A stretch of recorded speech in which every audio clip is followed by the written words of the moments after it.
daraxtlari ko'karmayotgan, tomorqadan foydalanilmayotganligi aniqlandi. 5-6 yil ichida umuman ekin bo'lmagan, suv yo'q.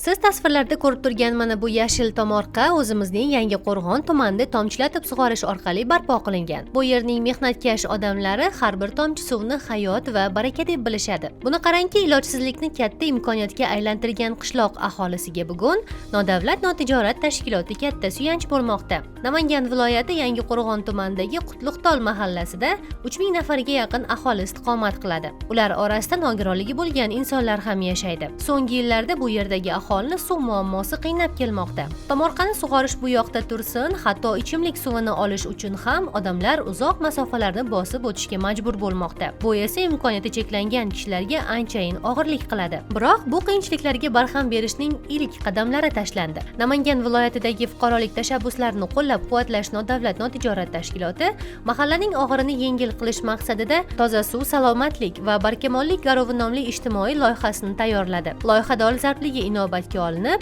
O'zbekiston nodavlat notijorat tashkilotlarini qo'llab-quvvatlash jamoat fondi tomonidan 100 million so'm mablag' bilan qo'llab-quvvatlandi. Loyiha doirasida imkoniyati cheklangan, ijtimoiy himoyaga muhtoj aholi xonadonlariga tomchilatib sug'orish texnologiyalari joriy qilindi. Bu nafaqat aholini sog'lig'ini yaxshilaydi, balki ularning turmush sifati, iqtisodiy sharoitlarini ham o'zgartiradi, deydi biz bilan suhbatda bo'lgan mahalla raisi. Xonadonlarga kirib o'rganganimizda hattoki 15-20 yil bo'lib ko'chib kelganiga bo'lgan bo'lsa ham daraxtlari ko'karmayotgan, tomorqadan foydalanilmayotgan, tomorqasiga hech qanaqa ekin ekilmayotganligi aniqlandi. Shunda ana shu loyiha asosida kam ta'minlangan, ehtiyojmand, ayollar daftarida turadigan, nogironligi bor oilalardan 25 nafarini har bittasiga o'ziga kerakli asbob uskunalar, anjomlar bilan olib kelib, montaj qilib tushuntirib berishdi.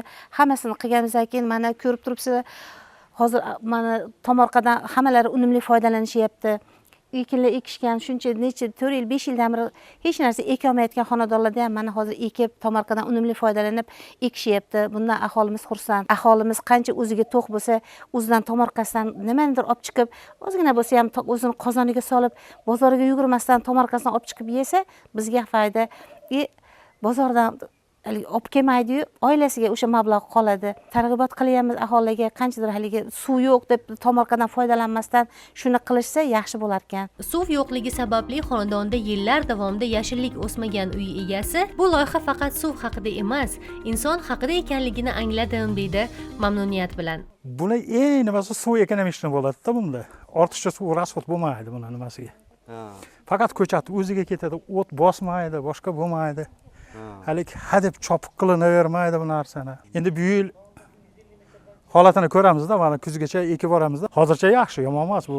Shunchalikda bu ko'chat bunchalik bo'lmagan hali. Loyiha o'z yakuniga yetganiga qaramay, uning davomiyligini ta'minlash maqsadida mahalliy tashkilotlar va mutaxassislar bilan doimiy hamkorlik davom ettirilmoqda. Milliy assotsiatsiya hamda nodavlat tashkilotlarni qo'llab-quvvatlash jamoat fondi jamoasi bilan birgalikda biz joylarda aholining ushbu ijtimoiy muammolarini o'rganish bilan birgalikda kelgusidagi rejalarni ham tuzishga harakat qilmoqdamiz.